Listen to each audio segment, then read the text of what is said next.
बनाई हुई है। तो अगर इस टेबल को देखा जाए तो इस टेबल में धातु और धातु के 6 अंतर बता रखे हैं कि धातु और धातु में क्या अंतर होते हैं। तो अपन इस टेबल की ओर चलते हैं। तो सबसे पहले देखो पार्ट 3 धातु व धातु। तो सबसे पहला अंतर है बच्चों की धातु है वो कठोर होते हैं, कठोर। अपवाद है इसमें, पारा कठोर नहीं होता। ये कमरे के ताप पे द्रव अवस्था में होता है, जो कि थर्मामीटर में भरा होता है। डॉक्टर अपने को जो तापमान मापते हैं और जिससे वो ऊपर चढ़ता है वो पारा ही होता है। फिर ये चमकदार होते हैं, जैसे सोना चांदी एल्यूमिनियम सब चमकदार हैं।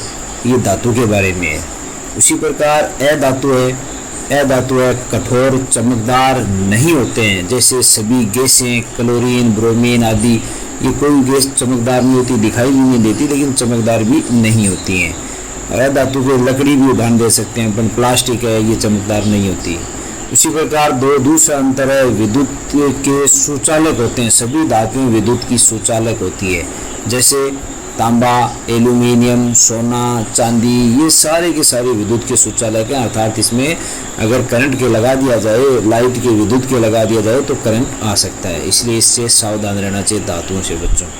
उसके बाद में अधातुओं की बात है तो अधातु विद्युत का कुचालक है होते हैं। जैसे प्लास्टिक है लकड़ी है आदि, अगर अपन किसी भी विद्युत के संपर्क में आ जाए तो इनमें विद्युत का चालन नहीं होता, अर्थात करंट नहीं आता। बस शर्त है कि गीली नहीं होनी चाहिए, भीगी हुई नहीं होनी चाहिए, पानी से गीली नहीं होनी चाहिए। उसी प्रकार थर्ड अंतर है बच्चों, धातुएं उष्मा का चालन करती है। धातुएं उष्मा का चालन भी करती हैं। जैसे विद्युत का भी चालन करती है वैसे उष्मा का भी चालन करती है। अर्थात धातु के एक सिरे से दूसरे सिरे तक उष्मा का चालन होता है। एक सिरा गर्म होता है तो दूसरा सिरा अपने आप गर्म उसका हो जाता है। जैसे अपन सब्जी बनाते हैं तो उसका चम्मच है वो गैस में एक साइड से चम्मच है वो गर्म सब्जी के संपर्क में आता है तो दूसरी साइड से भी धीरे धीरे वो गर्म हो जाता है। जबकि अधातु उष्मा का चालन नहीं करते हैं। जबकि लकड़ी का अगर कोई अपन चम्मच लें तो वो आगे से गर्म हो जाता है तो पीछे से वो गर्म नहीं होता। अर्थात उसमें उसके परमाणु में अणुओं में विद्युत उष्मा का चालन नहीं होता है। उसी प्रकार चौथा अंतर है धातु तन्य होते हैं। उनके गर्म करके खींचकर तार बनाए जा सकते हैं। जैसे तांबे के तार होते हैं, एल्यूमिनियम के, चांदी के, सोने के भी तार होते हैं। सोने के गहने बनाते हैं पतले पतले तारों से। तो ये धातु है वो तन्य होते हैं और सबसे अधिक तन्य सोना होता है। तो धातु तन्य यानी इनके तार बनाए जा सकते हैं गर्म करके खींच के। जबकि अधातु है वो तन्य नहीं होते हैं। जैसे लकड़ी है, लकड़ी टूट जाती है खींचने से। साथ ही पांचवा अंतर है बच्चों, इसमें प्रमुख रूप से पांचवा अंतर है वो है कि धातु धान्विक होते हैं। धान्विक अर्थात इनसे तेज ध्वनि उत्पन्न होती है। जैसे अपने स्कूल की घंटी लगाते हैं तो दोनों ही लो होते हैं, वो ऊपर घंटा लगाने वाला वो और घंटी दोनों लो के होते हैं, इसलिए ये ध्वनि उत्पन्न करते हैं। जबकि अधातु में ये गुण नहीं पाया जाता। उसी प्रकार छठा अंतर है कि धातुएं आघात वर्धनीय होती है। अर्थात इनको गर्म करके पीट कर चादर बनाई जा सकती है बच्चों। जबकि अधातुओं में यह गुण नहीं होता। अर्थात वो आघात सहन नहीं कर सकती है, आघात करने पर वो टूट जाती हैं अधातुएं। जबकि धातुएं टूटती नहीं है, वो फैल कर चद्दर में परिवर्तित हो जाती हैं। तो धातुओं के ये 6 गुण हैं, बड़े बड़े अच्छे गुण हैं बच्चों।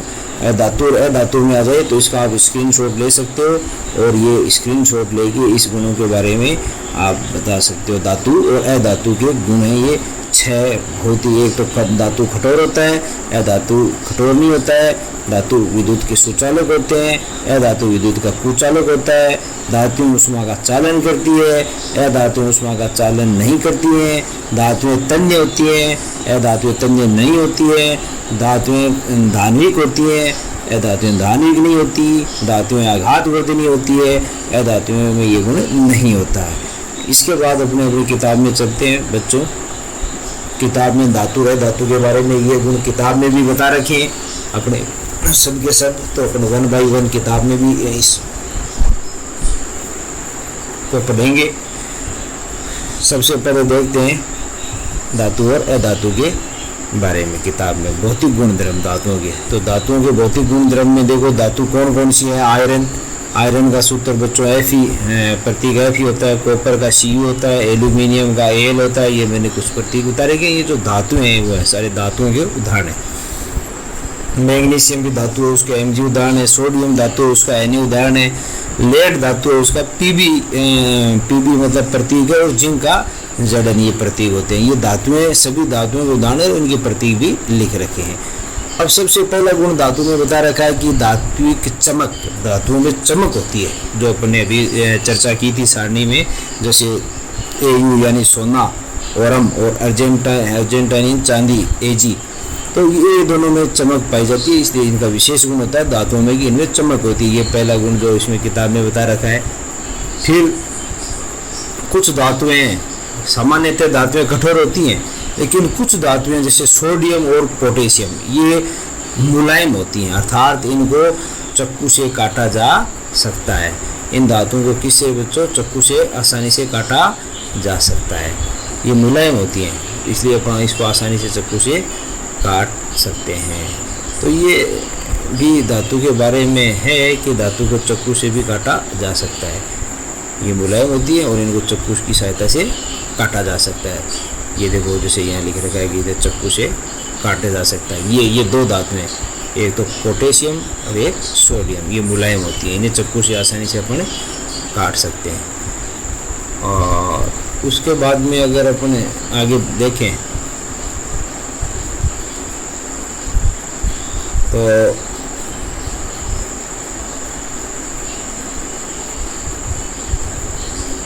ये है कि मुलायम होती हैं, चाकू से इन्हें काटा जा सकता है। ये दो गुण इसमें आएंगे बच्चों। फिर ये देखो तीसरा लक्षण, कठोर होते हैं, ये चमकदार होते हैं, पहला आ गया, कठोर होते हैं दूसरा आ गया।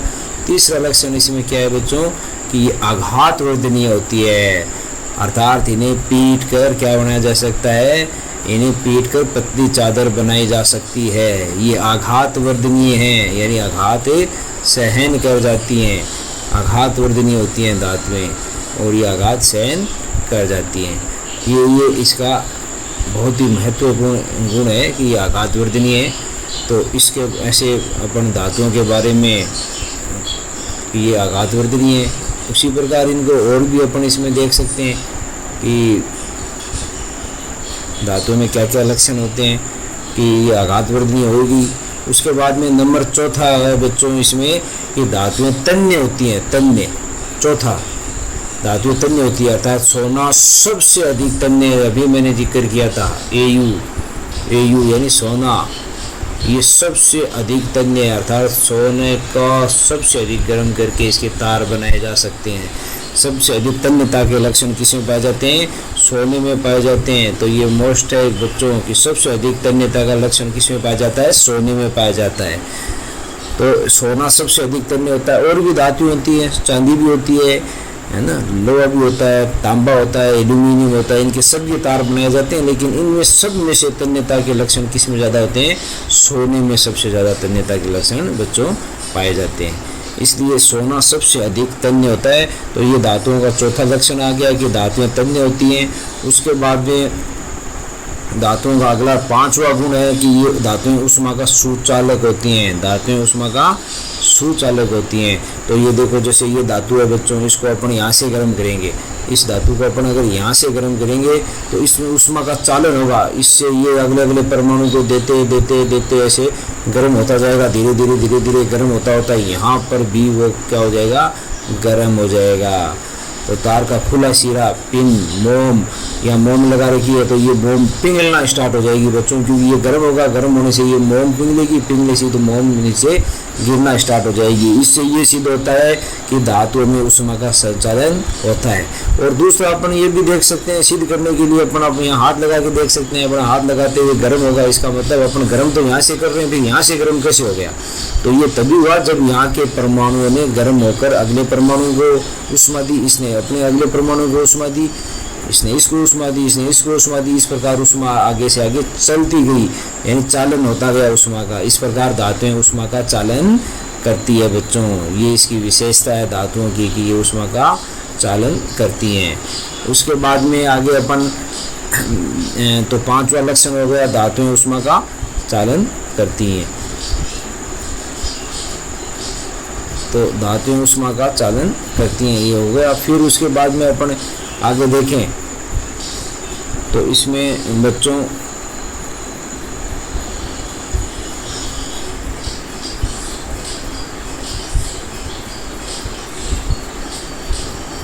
आगे देखा जाए तो ये आपके प्राप्त होता है कि धातुएं उष्मा का चालन तो करती हैं, साथ में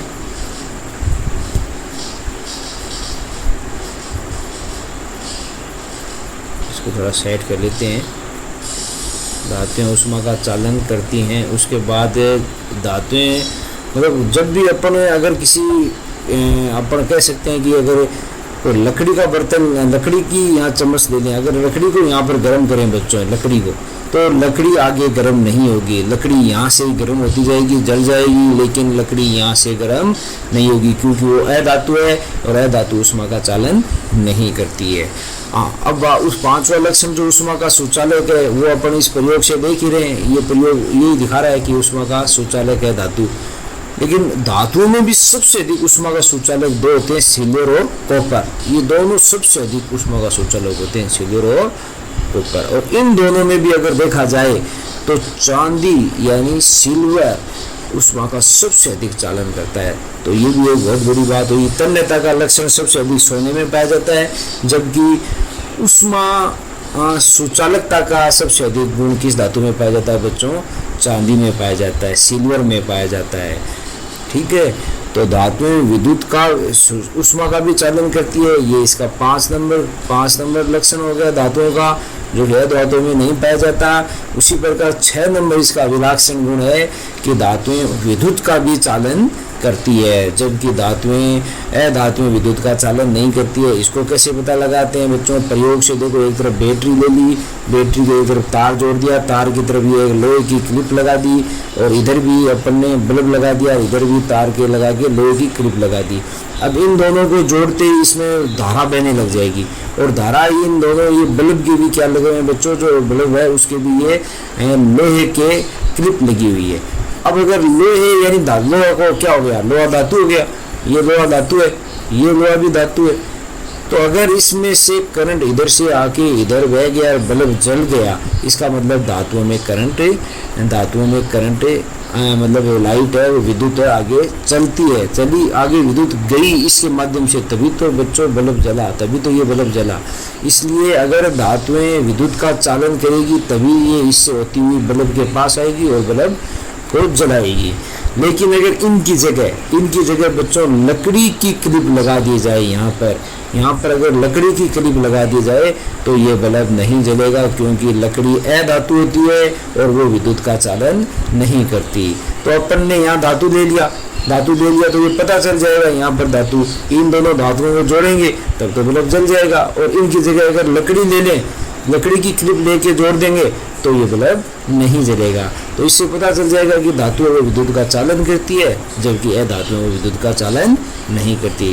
तो इस प्रकार अपन ये धातुओं का भी पता लगा सकते हैं। तो विद्युत का चालन करती है, जबकि देखो यहाँ बता रखा है पॉलीवाइनिल क्लोराइड यानी पीवीसी, जिसको प्लास्टिक कहते हैं, रबड़, ये विद्युत का चालन नहीं करती हैं। ये विद्युत का चालन बच्चों नहीं करती हैं क्योंकि ये अधातु है। अच्छा, तो ये अधातु है और ये विद्युत का चालन नहीं करती है, ये महत्वपूर्ण हो गया। तो ये 6 अंतर धातु के हो गए। 7वां अंतर है धातु में कि इनमें ध्वनिक गुण पाया जाता है, सोनोरस कहते हैं जिसको, ध्वनिक गुण किसमें? धातुओं में। जैसे स्कूल की घंटी मैंने बताया था, स्कूल की घंटी धातु की होती है, वो बज जाती है, जबकि 2 लकड़ियों को टकराने से आवाज़ नहीं आती, ध्वनि उत्पन्न नहीं होती है। जबकि ये 2 धातुएं जैसे लोहे की घंटी होती है, उसको अपन टकराएं तो आवाज़ उत्पन्न होती है। तो ये ध्वनिक लक्षण होता है धातुओं में। फिर अपन बात करते हैं बच्चों अधातुओं की। तो अधातुओं में क्या आता है? कार्बन आता है, सल्फर आता है, आयोडीन है, आई, ऑक्सीजन है, ओ, हाइड्रोजन है, ये सारी के सारे अधातु होते हैं। ये सारे के सारे अधातु हैं। ऐसी अधातुएं जो द्रव होती है, इनके अलावा सारी अधातुएं या तो ठोस या फिर गैस होती हैं, यानी धातुएं लगभग गैस और द्रव्य होती हैं, ठोस तो बहुत कम होती हैं बच्चों। तो ये किताब में अपन ने पढ़ा धातु और अधातु में अंतर, और उससे पहले मैंने आपको टेबल बनाकर भी बच्चों पढ़ाई थी। अब इसमें कुछ विशेषता है धातु और अधातु में, वो विशेष लक्षण है, वो बहुत ही महत्वपूर्ण है बच्चों, वो अपन को ध्यान से पढ़ना चाहिए। जैसे मरकरी धातु है जिसका सूत्र है Hg, और उसको अपन पारा भी कहते हैं, जो कि थर्मामीटर में भरा रहता है, जो कि थर्मामीटर में भरा रहता है। डॉक्टर जो अपन के बुखार या जब अपने ज्वर हो जाता है तो डॉक्टर थर्मामीटर से नापता है, उससे वो पारा गर्म से ऊपर चढ़ जाता है, तो उसी पारे को Hg कहते हैं और मरकरी भी कहते हैं। तो मरकरी को छोड़कर सारी धातुएं कमरे के ताप पर ठोस अवस्था में पाई जाती है, ये महत्वपूर्ण है, यानी सारी धातुएं ठोस होती है बच्चों। तो कौन सी धातु ठोस नहीं होती है? मरकरी। पारा वो ठोस अवस्था में नहीं पाया जाता है। धातुओं का गलनांक अधिक होता है, लेकिन गैलियम और सीजियम दो अपवाद हैं बच्चों। ये गैलियम और ये सीजियम दो अपवाद हैं जिनका की गलनांक अधिक नहीं होता है। धातुओं का गलनांक इसलिए अधिक होता है कि ये ठोस है, इनके अणु पास होते हैं, इसलिए ये मजबूत बंध बना होता है, इसलिए इनको आसानी से गलाया नहीं जा सकता। लेकिन अपवाद हैं दो, कौन से? गैलियम और सीजियम। ये दोनों अपवाद हैं बच्चों। गैलियम सीजियम का गलनांक बहुत कम होता है। इनको अगर अपन हथेली पर भी रख लें अपनी, तो ये भी पिघल जाते हैं, अपनी हथेली पर पिघल जाते हैं, ये इतना कम इनका गलनांक होता है। तो ये दो अपवाद हैं इसमें, गैलियम और सीजियम की, जिन मोस्टली मुख्यतः धातुओं का गलनांक बहुत अधिक होता है, लेकिन ये दो हैं गैलियम और सीजियम जिनका गलनांक कम होता है। तो ये जो अपवाद हैं जो कि अलग हैं, इन्हीं को बच्चों प्रश्न में पूछा जाता है, क्वेश्चन आ जाता है, इसलिए इनको याद करना अच्छी तरह से। उसी प्रकार आयोडीन एक अधातु है, फिर भी चमकीली होती है, जबकि अधातु चमकीली नहीं होती है। चमकीला गुण होता है धातुओं का, लेकिन एक आयोडीन ऐसी अधातु है जो कि चमकीली बच्चों होती है, इसलिए इसको भी अच्छी तरह से आप याद रखना। फिर कार्बन एक ऐसी अधातु है जिसके कई अपर रूप पाए जाते हैं, 3 अपर रूप होते हैं।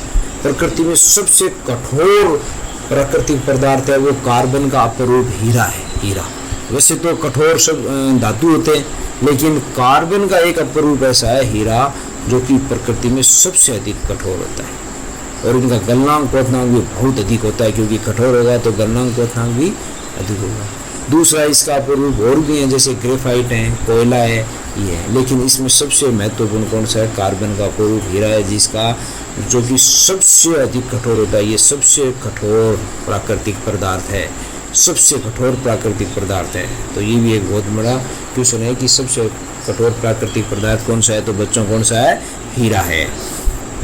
उसी प्रकार आगे अगर देखें तो सारी धातुएं जैसे लिथियम, सोडियम, पोटेशियम इतनी मुलायम होती है कि इनको चाकू से भी काटा जा सकता है। मैंने पहले भी बताया था बच्चों, सोडियम और पोटेशियम को चाकू से अपन आसानी से काट सकते हैं। ये सोडियम का सूत्र है, इसको अपन आसानी से चाकू से काट सकते हैं, और ये पोटेशियम का सूत्र है, इन दोनों को अपन आसानी से, और लिथियम, तीसरा लिथियम, लिथियम, इनको चाकू से अपन काट सकते हैं। तो ये कुछ महत्वपूर्ण ये बिंदु हैं, 4 बिंदु हैं, इनको आप अच्छी तरह से देखना, जो कि धातुओं के बारे में यहाँ से प्रश्न बोर्ड की परीक्षा में आते हैं बच्चों। फिर धातुओं के रासायनिक गुणधर्म। धातुओं का वायु से दहन करने में क्या होता है? वायु से दहन का अर्थ है ऑक्सीजन के साथ क्रिया करनी है धातुओं को बच्चों। तो धातुओं की जब भी ऑक्सीजन के साथ क्रिया होती है, धातु की ऑक्सीजन के साथ क्रिया होती है, तो धातु ऑक्साइड बनता है, धातु ऑक्साइड बनता है। जैसे यहाँ पर है ये कॉपर की ऑक्सीजन से क्रिया हुई तो कॉपर ऑक्साइड, क्यूप्रस ऑक्साइड बन गया। अब इसका नाम कॉपर सेकंड ऑक्साइड रखा है बच्चों। क्यों रखा है? क्योंकि यहाँ पर कॉपर की ऑक्सीजन अवस्था वो +2 है, ऑक्सीजन अवस्था +2 है, क्योंकि ऑक्सीजन की -2 होती है, तो कॉपर की +2 है, इसलिए कॉपर को कॉपर सेकंड, यानी इसकी ऑक्सीजन अवस्था आती है यहाँ, और फिर इसको ऑक्साइड कहते हैं, तो इसका नाम कॉपर सेकंड ऑक्साइड पड़ा है बच्चों। इस प्रकार इसका नाम कॉपर सेकंड ऑक्साइड पड़ा है। उसी प्रकार एल्यूमिनियम है, वो भी ऑक्सीजन से क्रिया करके एल्यूमिनियम ऑक्साइड बनाती है। तो जो भी धातु है, धातु ऑक्सीजन से क्रिया करके धातु ऑक्साइड देती हैं। तो धातु ऑक्साइड की प्रकृति मोस्टली सारी प्रकृति होती है बच्चों, ये मोस्ट चीज़ है कि इन धातु ऑक्साइडों की प्रकृति क्या होती है? सारी होती है, लेकिन एल्यूमिनियम ऑक्साइड और जिंक ऑक्साइड ऐसी धातुएं हैं जो कि अम्लीय भी होती हैं प्रकृति में और क्षारीय भी होती हैं। तो बच्चों ऐसी धातु ये बहुत ही महत्वपूर्ण है यहाँ से कि ऐसी धातु ऑक्साइड जो अम्ल तथा क्षार से क्रिया करके लवण तथा जल प्रदान करते हैं, अर्थात जो अम्लीय और क्षारीय दोनों प्रकृति की होती हैं बच्चों, उन्हें क्या कहते हैं? उभयधर्मी ऑक्साइड कहते हैं। इसके उदाहरण है एल्यूमिनियम और जिंक ऑक्साइड। एल्यूमिनियम ऑक्साइड और ये एल्यूमिनियम ऑक्साइड रहा बच्चों, और ये जिंक ऑक्साइड, ये ऐसी धातुएं हैं जो कि उभयधर्मी ऑक्साइड कहलाते हैं। तो कई बार क्यों सुना जाता है कि उभयधर्मी ऑक्साइड किसे कहते हैं? इसके दो उदाहरण दीजिए। तो उभयधर्मी ऑक्साइड वो होते हैं जो कि अम्लीय व क्षारीय दोनों प्रकृति के ऑक्साइड होते हैं, उन्हें उभयधर्मी ऑक्साइड कहते हैं। और इनके उदाहरण है एल्यूमिनियम ऑक्साइड और जिंक ऑक्साइड, ये दोनों उदाहरण है। ये देखो बच्चों, जैसे एल्यूमिनियम है ऑक्साइड है, ये अम्ल से भी क्रिया कर रहा है यहाँ, और यहाँ एल्यूमिनियम ऑक्साइड क्षार से क्रिया कर रहा है, नियोज से। अम्ल से क्रिया करके एल्यूमिनियम क्लोराइड बना रहा है, और यही एल्यूमिनियम ऑक्साइड जो है क्षार से क्रिया करके सोडियम एल्यूमिनेट बना रहा है, अर्थात अम्ल से भी क्रिया कर रहा है और क्षार से भी क्रिया कर रहा है। इसलिए इसको उभयधर्मी ऑक्साइड कहा गया बच्चों, इसलिए इसको उभयधर्मी ऑक्साइड कहा गया है। तो ये भी अपने आप में एक महत्वपूर्ण है कि उभयधर्मी ऑक्साइड किसे कहते हैं, उसके उदाहरण। उसके बाद में बच्चों अपन देखते हैं कि पोटेशियम व सोडियम जैसी कुछ धातु इतनी तेजी से अभिक्रिया करती हैं कि उन्हें खुले में रखने पर आग पकड़ लेती हैं। अर्थात अपन दो तत्व कौन कौन से? पोटेशियम और सोडियम, इनको अपन खुले में नहीं रख सकते, क्योंकि इनको खुले में रखते हैं तो ये वायुमंडल की नमी यानी H2O से क्रिया करके इनमें आग लग जाती है। इनमें क्या लग जाती है बच्चों? आग लग जाती है। इसलिए इनको कभी भी अपन खुला नहीं छोड़ते हैं। इसलिए इन्हें किस में सुरक्षित रखते हैं तथा किस में रखते हैं? केरोसिन के तेल में। इसके केरोसिन के तेल में सुरक्षित रखते हैं ताकि ये वायुमंडल की नमी से दूर रहे। तो कई बार क्यों सुनाता है कि पोटेशियम और सोडियम को केरोसिन के तेल में क्यों रखा जाता है? तो इसका यही उत्तर है बच्चों, क्योंकि ये धातुएं इतनी तेजी से विक्रिया करती है कि खुले में रखने से क्या पकड़ लेती हैं? आग पकड़ लेती है। इसलिए इन्हें केरोसिन के तेल में रखा जाता है।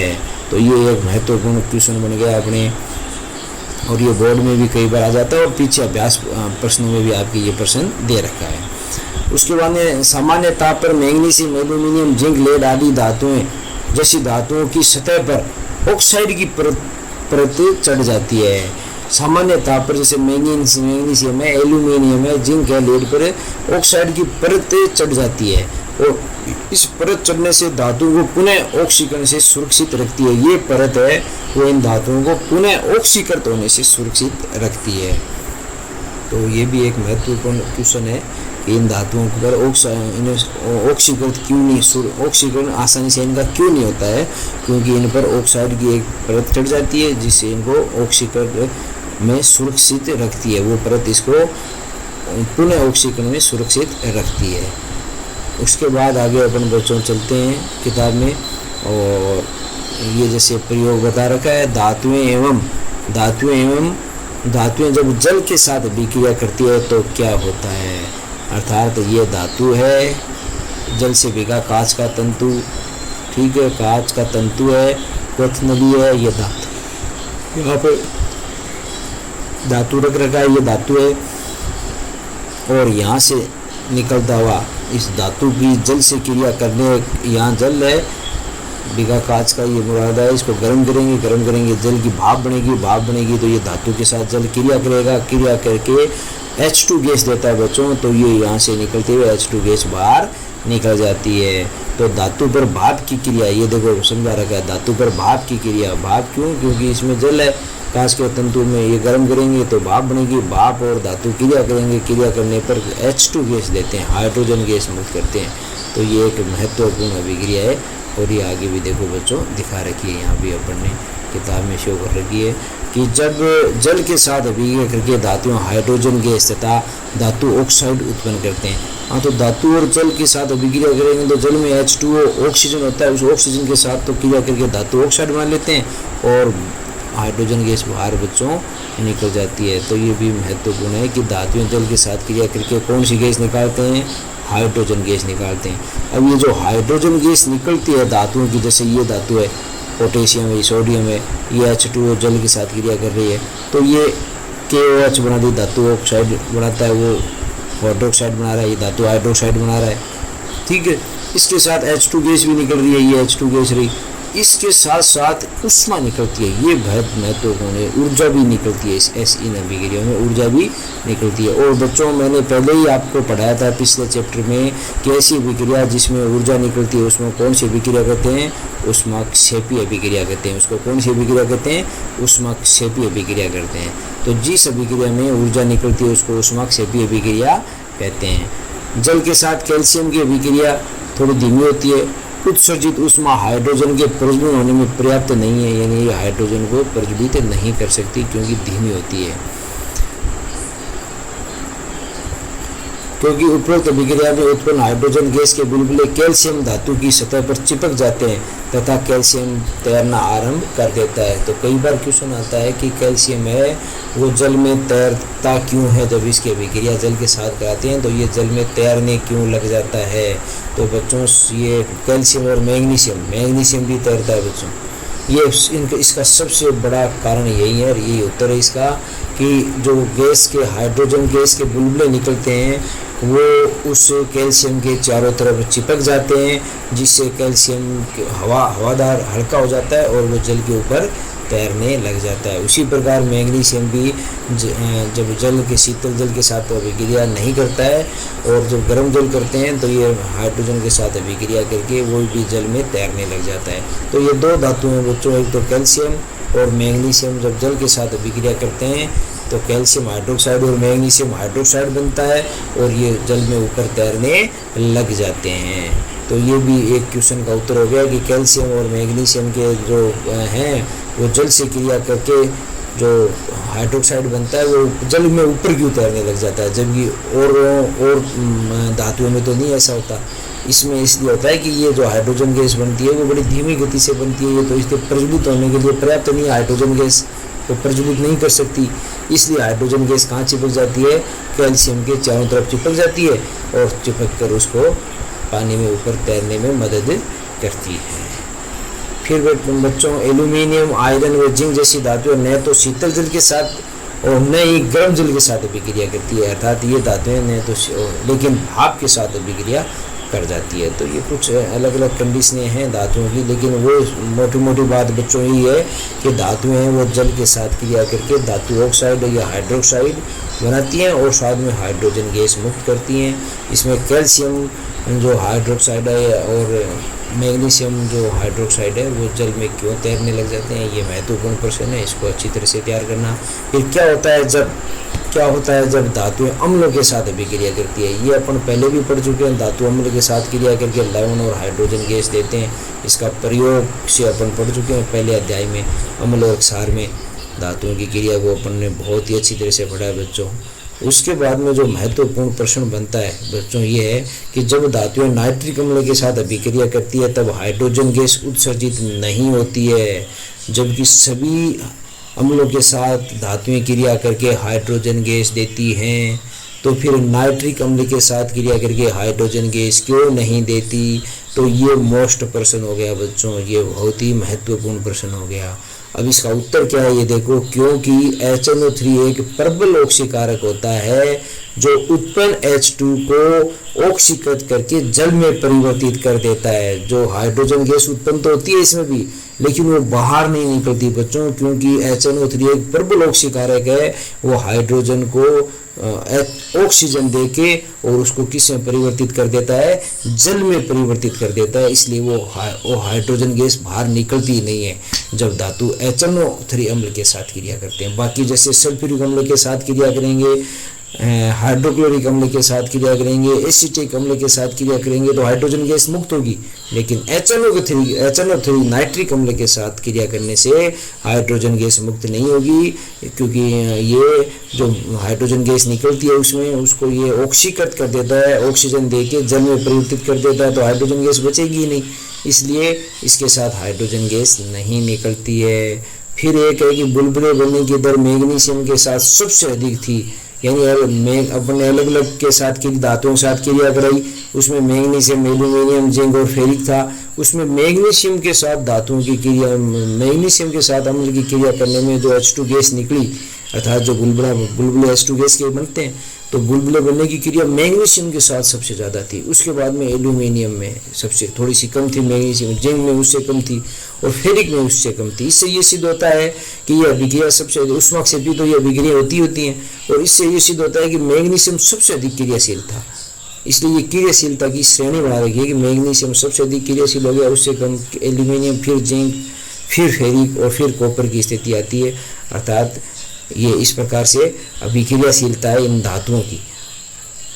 फिर आगे देगा कॉपर की स्थिति में न तो बुलबुले बनते हैं और न ही ताप में कोई परिवर्तन होता है। अर्थात जब कॉपर की क्रिया कराते हैं अपन किसी अम्ल से, तो न तो बुलबुले बनते हैं और न ही कोई ताप में परिवर्तन होता है। तो इसका मतलब है कि कॉपर ने हाइड्रोजन से क्रिया करता ही नहीं है। ये अम्ल के साथ, तनु HCl के साथ कोई अभिक्रिया नहीं करता है, इसलिए ये न तो बुलबुले बने और न ही कोई ताप में परिवर्तन हुआ बच्चों। फिर यहाँ पर एक चीज़ थोड़ी सी ये बता रखा है, एक्वारेजिया क्या है बच्चों, तो ये थोड़ा सा महत्वपूर्ण है, इसको देखना। एक्वारेजिया क्या है, तो एक्वारेजिया एक लैटिन, रॉयल जल का लैटिन शब्द है, जिसको 3:1 अनुपात में होता है। कौन? सांद्र हाइड्रोक्लिक अम्ल और नाइट्रिक अम्ल, सांद्र नाइट्रिक अम्ल का मिश्रण होता है, इसको एक्वारेजिया कहते हैं और अम्लों का राजा भी कहते हैं इसको। ये 3:1 में होता है। तो 3 अनुपात में तो इसमें होता है, 3 अनुपात में तो होता है ये बच्चों, ये आपके HCl, और 1 अनुपात में होता है अपने ये नाइट्रिक अम्ल, ये नाइट्रिक अम्ल होता है। तो इसको एक्वारेजिया कहते हैं। कई बार आ जाता है एक्वारेजिया मिश्रण किससे मिलकर बना होता है, तो हाइड्रोक्लोरिक अम्ल और नाइट्रिक अम्ल से मिलकर बना होता है। इसमें अनुपात क्या होता है, तो बच्चों 3:1 का इसमें अनुपात होता है। फिर अपन आगे बढ़ते हैं बच्चों, अन्य धातु लवणों के विलयन के साथ धातुएं कैसे अभिक्रिया करती है, यानी अन्य धातु लवणों के साथ धातुएं कैसे अभिक्रिया करती है। तो इसमें देखो ये अन्य धातु लवण हैं, जैसे ये एक बहुत ही महत्वपूर्ण है बच्चों कि अन्य धातु लवणों के साथ धातुएं कैसे क्रिया करती है, और ये बहुत ही महत्वपूर्ण है यहाँ पर। तो मैं इसको आप अच्छी तरह से समझना, मैं समझाने जा रहा हूँ आपको कि जैसे ये ऐसी धातु है फेरिक, और ये कॉपर सल्फेट का विलयन इस प्रकृति में बढ़ रखा है। ये कॉपर सल्फेट का विलयन है, ये जो नीला नीला दिखाई देता है, और इसमें एक कील लटका रखी है, ये Fe धातु। तो इसमें दोनों में क्रिया होगी। अब कॉपर से अधिक क्रियाशील है Fe, फेरिक यानी लोहा, कॉपर से अधिक क्रियाशील है। वो अपन ने अभी ऊपर देखा था, यहाँ पर ये देखो बच्चों कि कॉपर से अधिक क्रियाशील है। क्रियाशीलता का क्रम ये देखो, ये FeO, इसके बाद कॉपर आता है क्रियाशीलता में, पहले Fe आता है।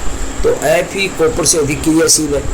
तो होगा क्या कि इस परख नली में कॉपर सल्फेट का विलयन था और ऊपर Fe की ये यानी लोहे की कील लटका दी।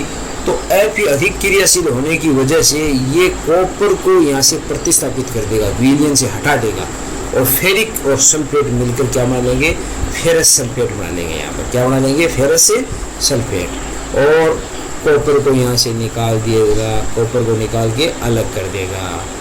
तो चूंकि ये विलयन कॉपर सल्फेट का था, कॉपर सल्फेट की वजह से इस विलयन का रंग नीला था। और कॉपर को तो इसने निकाल दिया और खुद फेरिक इसकी जगह आ गया, फेरस सल्फेट। तो धीरे धीरे इस परख नली में क्या होगा बच्चों, धीरे धीरे परख नली में ये रंग है वो तो धीरे धीरे गायब होता जाएगा।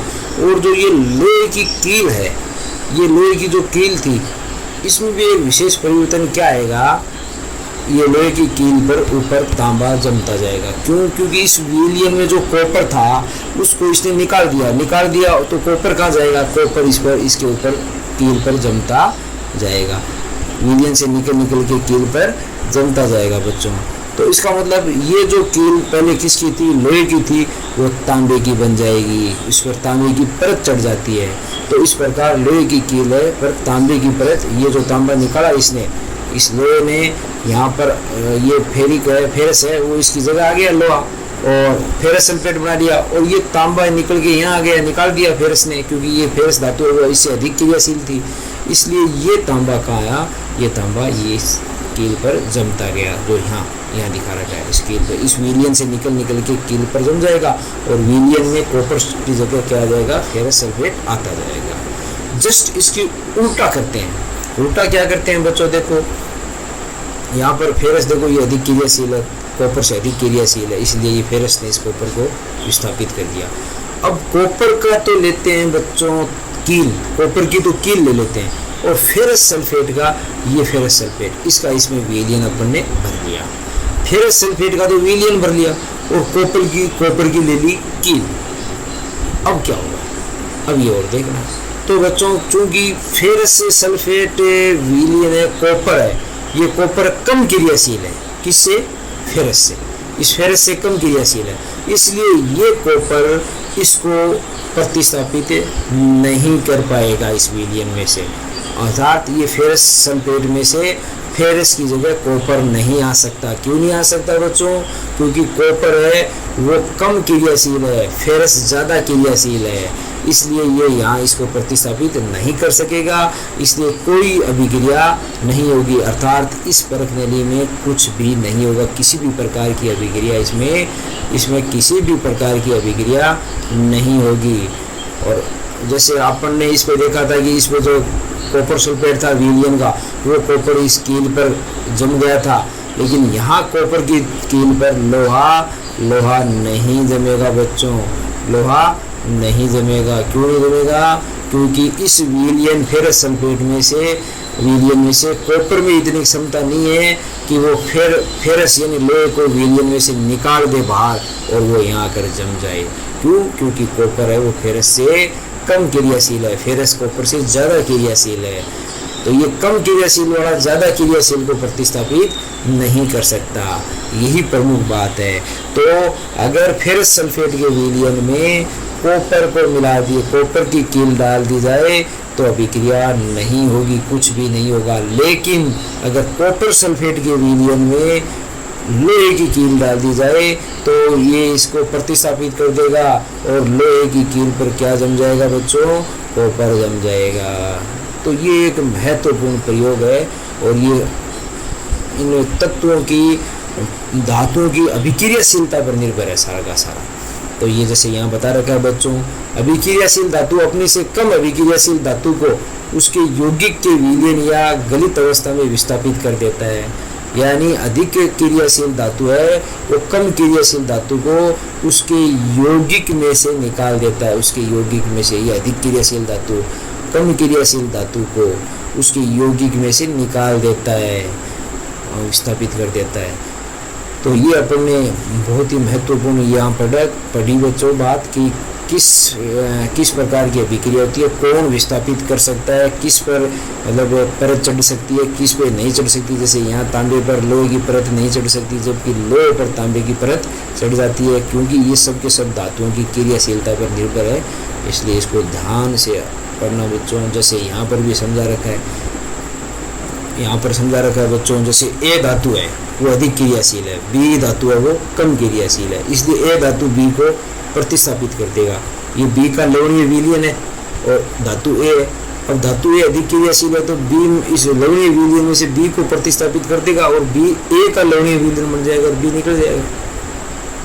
उसी प्रकार कॉपर व आयरन में से कौन सी धातु अधिक क्रियाशील है, तो ये अपन ने अभी देखा ही था बच्चों, कॉपर और आयरन में से आयरन अधिक क्रियाशील है, इसीलिए इसने वहाँ विलयन में से कॉपर को प्रतिस्थापित कर दिया था। इस आधार पर धातुओं की सक्रियता श्रेणी बनाई, ऐसे प्रयोग कर करके कि कौन अधिक धातु किसको प्रतिस्थापित कर देता है, उसके आधार पर अभिक्रियाशील श्रेणी बनाई, सक्रियता श्रेणी बनाई। तो ये धातुओं की सक्रियता श्रेणी है बच्चों। ये देखो, ये ऊपर वाली धातु सबसे अधिक क्रियाशील है। जैसे जैसे अपन नीचे जाते हैं धातुओं की क्रियाशीलता, अभिक्रियाशीलता कम होती जाती है। और हाइड्रोजन है वो एक नॉर्मल रेखा है कि इससे नीचे वाले तो बिल्कुल ही कम क्रियाशील होते हैं। हाइड्रोजन से नीचे वाले सबसे कम क्रियाशील हैं और ऊपर वाले अधिक क्रियाशील हैं, लेकिन ऊपर में भी अधिक क्रियाशीलता नीचे जैसे आते हैं कम होती जाती है। जैसे पोटेशियम सबसे अधिक क्रियाशील है, सोडियम उससे अधिक क्रियाशील है, कैल्शियम सबसे अधिक क्रियाशील पोटेशियम, उससे कम सोडियम, उससे कम कैल्शियम, उससे कम मैग्नीशियम, उससे कम एल्यूमिनियम, उससे कम जिंक, उससे कम फेरिक और उससे कम लेड, और हाइड्रोजन इससे कम। कॉपर, तांबा तो हाइड्रोजन इससे भी कम है। तो अगर अपन लोहे का और कॉपर का अगर अपन लें कि कौन सी धातु किस में से विलयन में से प्रतिस्थापित कर देगी, तो लोहा है वो कॉपर को प्रतिस्थापित कर देगा। जिंक की कोई धातु है तो वो भी कॉपर को उसके विलयन में से प्रतिस्थापित कर देगी। अगर सोना है और चांदी है तो चांदी भी उसको सोने को अपने विलयन में से प्रतिस्थापित कर देगी और चांदी पर सोने की परत चढ़ जाती है। इसीलिए बच्चों सोने की परत अपन किसी पर भी चढ़ा सकते हैं। इन किसी पर ऊपर वाले सभी धातुओं पर अपन सोने की परत चढ़ा सकते हैं, क्योंकि सोना है वो सबसे कम क्रियाशील है, यानी वो क्रिया नहीं करता है, अर्थात उसको चांदी भी प्रतिस्थापित कर देगी, ये भी अपने विलयन में से निकाल देगी इसको बाहर, और बाहर निकाल देगी तो ये उस चांदी की कील पे या चांदी की छड़ पे जमता जाएगा और एक परत बन जाएगी। चांदी पर भी अपन सोने की परत चढ़ा सकते हैं, तांबे पर भी अपन सोने की परत चढ़ा सकते हैं। क्यों? क्योंकि सोना सबसे कम क्रियाशील होता है, तो ये सबसे अधिक क्रियाशील धातु हैं, ये सभी सोने को प्रतिस्थापित कर देंगे अपने विलयन में से, तो सोना है वो परत के रूप में इनकी छड़ों पर जमता जाएगा। तो इस प्रकार ये सक्रियता श्रेणी है धातुओं की बच्चों। तो धातु में सबसे अधिक सक्रिय होता है पोटेशियम और सबसे कम सक्रिय होता है बच्चों सोना। तो ये एक महत्वपूर्ण श्रेणी है, इसको अच्छी तरह से याद करनी चाहिए बच्चों। उसके बाद में अपन आगे आते हैं, धातुएं एवं अधातुएं कैसे अभिक्रिया करती है। धातु और अधातुएं कैसे अभिक्रिया करती है, इसको बच्चों अपन कल पढ़ेंगे। आज के लिए इतना ही। पाठ कैसा लगा, वीडियो आपको कैसा लगा बच्चों, लाइक करना, सब्सक्राइब करना और इसको ज़्यादा से ज़्यादा शेयर करना। धन्यवाद बच्चों।